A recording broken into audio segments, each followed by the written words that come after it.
Après la chute de Mouammar Kadhafi, alors que le pays sombre dans le chaos, des militants locaux commencent à piller son énorme stock d'armes. Ces armes volées alimentent les guerres de territoire entre groupes rivaux. Benghazi devient bientôt l'une des villes les plus dangereuses du monde. En raison de la violence croissante, toutes les ambassades étrangères ferment et quittent la Libye, à l'exception d'un avant-poste diplomatique américain et d'une base voisine de la CIA à Benghazi. Après ces événements, Jacques Silva, membre du GRS, arrive à Benghazi. À l'aéroport, il est accueilli par Tyrone Ranwoods, le commandant de l'équipe du GRS et un vieil ami. Sur le chemin de la base de la CIA, ils assistent à une fusillade dans la rue. Soudain, ils se retrouvent encerclés par un groupe de militants locaux armés. Ran contacte rapidement la base et demande des renforts, mais le chef de la CIA, Bob, refuse d'envoyer l'équipe. Il ne veut pas que les contractants quittent la base. Les militants tentent de forcer Jacques et Ran à ouvrir leur véhicule pour l'inspecter. Ran, qui garde son calme sous la pression, les avertit que si quelque chose se produit, un drone américain pourrait être nécessaire. Cette menace suffit à faire reculer les militants et à les laisser partir. Lorsqu'ils atteignent la base de la CIA, Ran reproche au chef Bob de ne pas avoir envoyé d'aide. Mais Bob répond fermement qu'il ne veut pas que l'équipe de la GRS soit impliquée dans des incidents qui pourraient causer d'autres problèmes, disant qu'il vaut mieux laisser les locaux s'occuper de leurs propres problèmes. Après avoir été congédié par le chef, Jacques rencontre le reste de sa nouvelle équipe.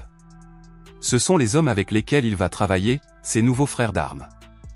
Alors que Jacques s'installe, on lui montre la région et on lui dit de garder une arme sur lui à tout moment pour sa sécurité.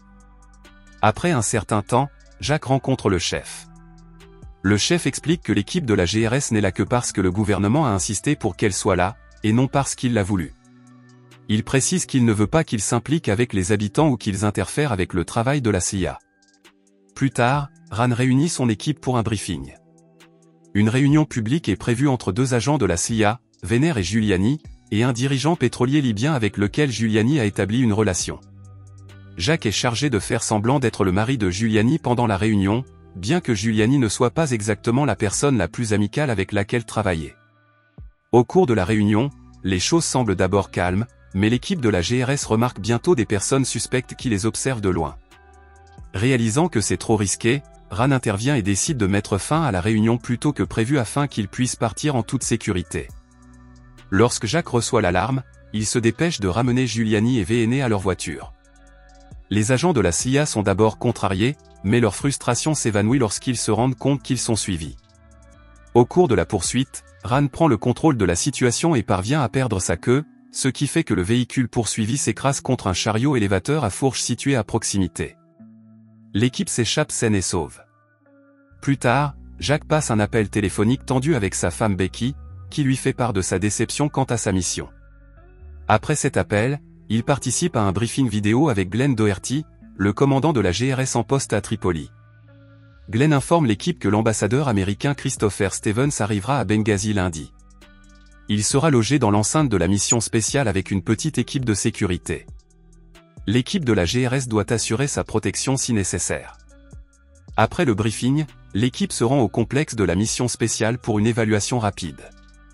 Elle y rencontre Scott Wickland et Dave Upan, deux agents du DSS, le service de sécurité diplomatique, chargé de la protection de l'ambassadeur.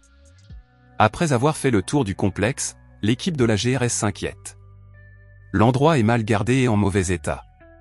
En cas d'attaque grave, le complexe n'aurait aucune chance. Plus tard, l'ambassadeur Stevens arrive et rencontre l'équipe. Il fait part de sa mission, qui consiste à établir des relations pacifiques avec les Libyens et à soutenir le pays sur la voie de la démocratie. Plus tard, l'équipe de la GRS accompagne l'ambassadeur Stevens à une réunion avec le maire de Benghazi. Cependant, ils sont choqués lorsque des journalistes non autorisés se présentent pour couvrir l'événement. Malgré ce contretemps, la réunion se déroule sans problème et l'ambassadeur prend la parole.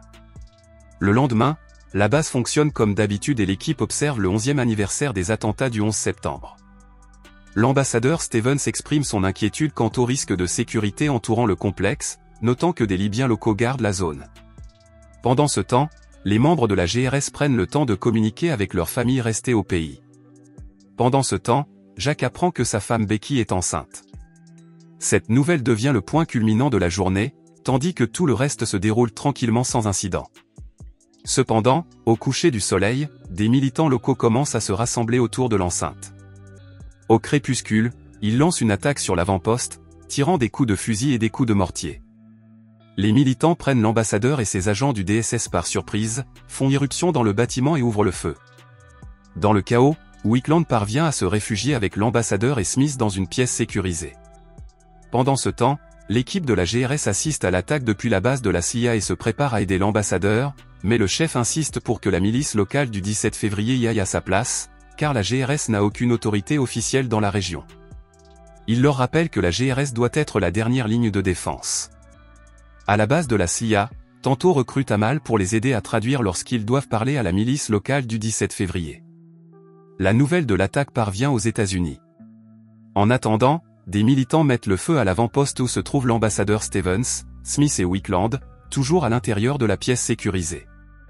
Voyant l'incendie et recevant de nombreux appels à l'aide, le chef accepte à contre-cœur d'envoyer la GRS en renfort. Cependant, sur le chemin de l'avant-poste, l'équipe de la GRS est interceptée par un barrage de militants. Avant qu'Amal ne puisse communiquer avec eux, un groupe de militants rivaux arrive, déclenchant une violente fusillade. Pendant ce temps, à la base, Gist arrive avec Giuliani et ordonne au chef de fermer le bâtiment. Il se précipite vers l'avant-poste pour l'aider. Au même moment, Ran et les autres atteignent l'avant-poste et combattent les militants avec la milice du 17 février. Ils sont surpris de voir à quel point les habitants sont habitués à ce type d'attaque. L'équipe combat les militants et finit par atteindre l'avant-poste où elle trouve Wickland. Il a réussi à s'échapper du bâtiment, mais Stevens et Smith sont toujours portés disparus. La GRS fouille le bâtiment en flammes, mais ne trouve que le corps sans vie de Smith. Plus tard, alors que le GRS rassemble les agents du DSS qui ont survécu, Amal les avertit que les militants prévoient de se regrouper pour une nouvelle attaque. Le GRS rassemble rapidement ce qu'il peut et se prépare à fuir. Une fois arrivé à la base, le chef suggère immédiatement de courir à l'aéroport après avoir appris que l'ambassadeur a disparu. Mais Ran insiste sur le fait que c'est trop dangereux. Pendant ce temps, Glenn arrive à Benghazi et se dirige vers la base. À la base, alors que les agents de la CIA détruisent des documents et se préparent à partir, l'équipe du GRS se prépare à une nouvelle attaque. Les militants connaissent leur position et ce n'est qu'une question de temps avant qu'ils ne frappent.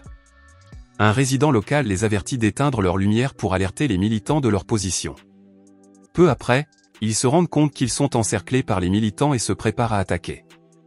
Lorsque les militants s'approchent suffisamment, ils lancent des grenades dans l'enceinte, ce qui déclenche une fusillade féroce. Malgré l'assaut intensif, ils parviennent à repousser les militants sans aucune perte, remportant ainsi une petite victoire. Plus tard dans la soirée, Glenn arrive enfin à Benghazi, mais il est retardé par des généraux qui négocient un tarif pour l'emmener à la base. À la base, le GRS et le DSS gardent et repoussent d'autres militants, tandis que les agents de la CIA continuent d'appeler à l'aide. À la base, le chef apprend que Stevens pourrait avoir été retrouvé dans un hôpital local. Au même moment, Giuliani rencontre Gist sur un toit et lui apporte de la nourriture.